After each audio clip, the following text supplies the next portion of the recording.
We have extraordinary economic inequality, the worst we've had since the Great Depression. George Bush has made it a lot worse. And he's made it much worse with tax cuts for rich people, taking away the things that give regular people a chance to be able to compete. Well, we have work to do, important work to do. The press often says to me, you're always out there talking about two Americas, right? You're talking about the rich and the poor. They're wrong. That's not what I'm talking about. I'm talking about big multinational corporations and very wealthy Americans and everybody else.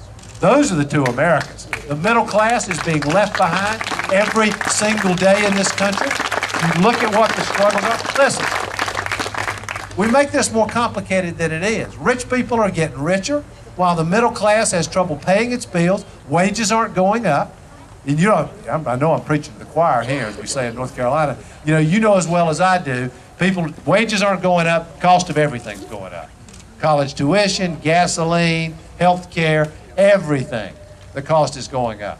So, what are we going to do about it? And by the way, and I'll freely admit that this is a personal cause of mine, and I always get reporters saying to me, I don't understand why you talk about this issue. It doesn't help your campaign. I talk about it because it's the right thing to do. We have 37 million people in this country who wake up every day worried about feeding and clothing their children. Who's going to speak for them? When are they going to get a chance? It says something about the character of America, what we're willing to do about this, and whether we're willing to do something about it. You know, I don't know. I think they say we can't do anything about it. I think there's a lot we can do. Just recently, the Congress finally, after a decade, raised the minimum wage. They raised it's going to go to $7.25 an hour. It's great. Not enough. We need to raise the minimum wage to $9.50 an hour. It ought to be indexed so that it goes up on its own. Shouldn't have to keep going back to the Congress. Actually, it's a Democratic debate the other night. I issued a challenge to all the candidates to join me in calling for a raise to $9.50 an hour. So far it hadn't happened, but I hope they will, because this is a cause that all of us should be involved in. All of us. I don't want to talk about what we did yesterday. Let's talk about what we're going to do now.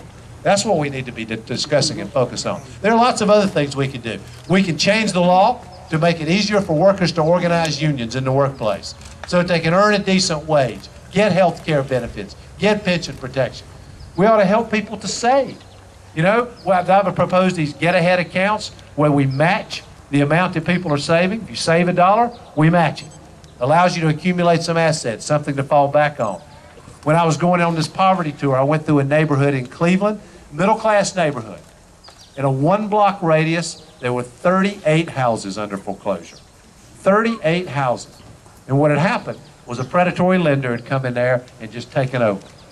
I heard lots of stories, but I met this one couple. The husband had worked for 25 years in the Cleveland public school system. The wife had worked in the public school system for many years.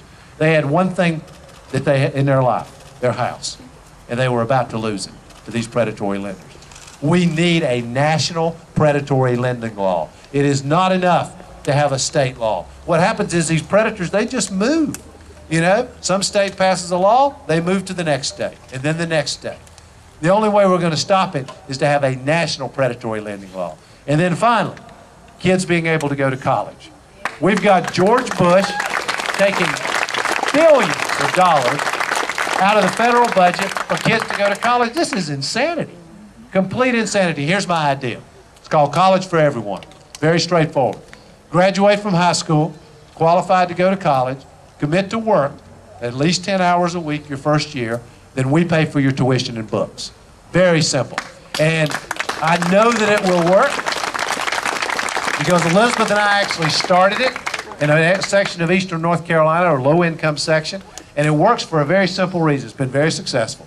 It works because we don't give it to them. They got to work for it. There's nothing wrong with that. A lot of us worked our way through school. That's a good thing.